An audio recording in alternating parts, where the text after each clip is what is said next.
Sport's a 5-week-old puppy you've just brought home. He's a purebred golden retriever with a knack for jumping around and following you everywhere you go. After a few days, you think to yourself, how about I take Sport out for a walk? The odds seem to be in your favor, so why not? Well, the second you leave your house, you realize that dogs don't innately know how to walk on a leash. They're easily distracted, tug at the leash, and run off the first chance they get.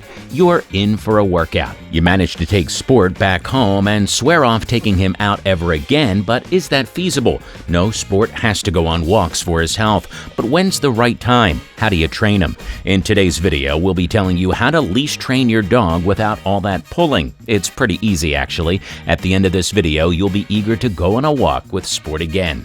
Step 1. Understand the do's and don'ts. Your first instinct when it comes to taking Sport on a walk would be to tie a harness around him, leash the harness, and take him out just like that. That's a rather simplistic way to approach leash training. If it were easy, we wouldn't be making this video. Here are a few do's and don'ts before you take your puppy out for a walk. Do's. We'll start off with the do's, okay? Introduce your dog to a collar or a harness indoors before you take them outdoors. Why would they need a harness indoors? To familiarize your puppy with a harness and to show them that it's not a restraint or a punishment. If you introduce your puppy to something as restrictive as harness, the very first time you take him outdoors, you're essentially telling them it's a form of punishment. We mentioned that Sport is 5 weeks old. At this age, all he wants to do is follow you around everywhere you go. He's attached at the hip and he's full of energy. However, once he's outside, it becomes a lot more difficult to grab his attention. This is because the obvious. There are several distractions outside. At home, you're the most interesting thing Sport has to entertain himself. But once outside, he wants to chase birds, squirrels, and explore various scents and sounds.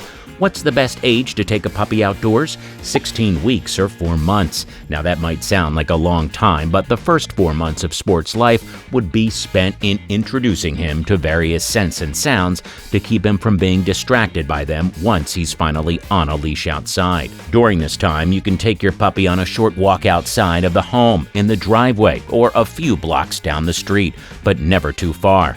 Cap the distance at 15 feet, an ample distance for Sport to be introduced to the outdoors, easily controlled, and introduced to sights, scents, and sounds. Don'ts. Now on to the don'ts.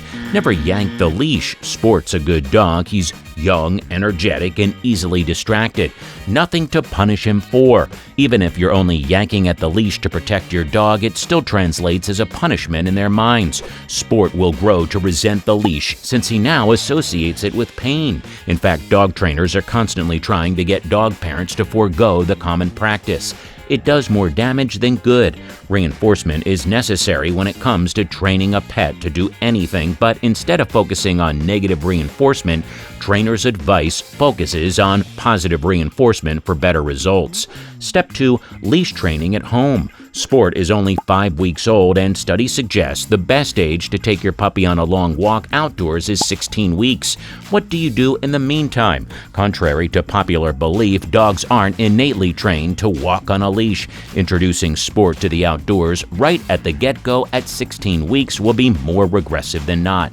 What do? You train your puppy indoors first. Start off by introducing a harness or a collar during training sessions. 15 minutes a day is an ample amount of time to dedicate to training. Any longer and Sport will confuse training for punishment. Any shorter and Sport won't learn a thing. During these 15 minutes, place a collar around Sport's neck. You'll know it's time for training. While training him, you need to take 2 things into consideration: Sport's pace and your own. You don't want to walk too fast because that'll inadvertently yank the leash, but you don't want to walk too slow either, or Sport will get bored. To make it as entertaining as possible for you and your puppy, walk briskly, somewhat like if you're getting late for work.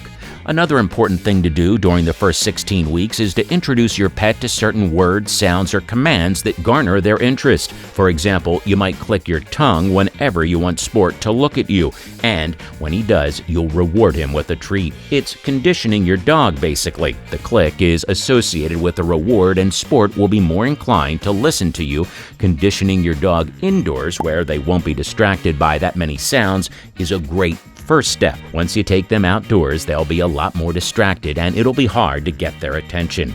Foundational training comes first. Once you're satisfied with Sport's indoor leash training, you can take him out on a short walk to get him familiar with the area, the sights, sounds, and smells.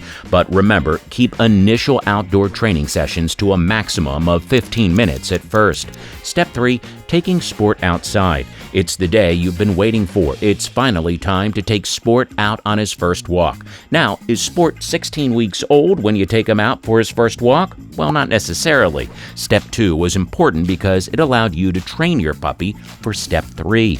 If during Sport's indoor training you feel like he's sufficiently ready, you can take him out on his first outdoor walk at 13, 14, or 15 weeks. Secure the harness around Sport. Get a leash that's long enough, but not too long. Grab a handful of treats and a ball. That's the armamentarium for your first outdoor walk. You want to plan the end right at the beginning. That sounds pretty confusing, but trust us. Look at the landmark that's not too far away. A tree, a pillar, or anything that's approximately 15 feet from where you're standing.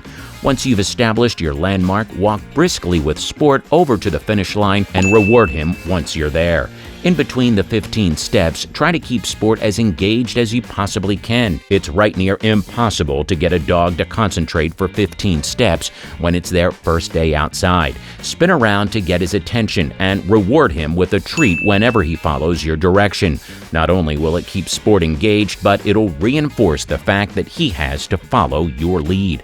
For the first walk outside, you'll want to keep up with Sport to be a little faster than him. That might be hard considering he's a feisty little thing, but it's important to show him you're in control and for him to trust you when he goes out for the first time. Be as liberal with the treats as you can. Positive reinforcement goes a long way. Negative reinforcement like yelling, yanking, or such just makes your puppy distrust you. For example, if Sport starts to run and you're trying to tell him it's not the right thing to do by yanking at his leash, he won't really know it was wrong. After all, he's only a dog. What he will, however, understand is the whole activity of going out is either restrictive for him or a punishment, neither of which he's pleased about. Positive reinforcement, like words of encouragement or treats, shows that he's not only doing a good job, but that a good job will definitely be rewarded. Step 4. Taking your puppy on longer walks. For the first month or so, you'll want to take Sport out for a walk for a maximum of 15 minutes. During this time, you'll want to stay in control and keep a lot of treats handy. After the initial training period, Sport is ready to take charge and guide you on your walks. But again, don't let go of the leash and don't slack with your pace. Make sure you're walking briskly behind Sport at all times. As a rule of thumb, the leash should make a J shape with the puppy. This shows that the leash is long enough, you have enough room to catch up, and most importantly, your dog isn't in any sort of pain. Alright, that's all on how to leash train your puppy without yanking on it. Let us know in the comments about your experience, and don't forget to like the video, subscribe to INFORAMA, and check out some of our other videos. We'll see you in the next one.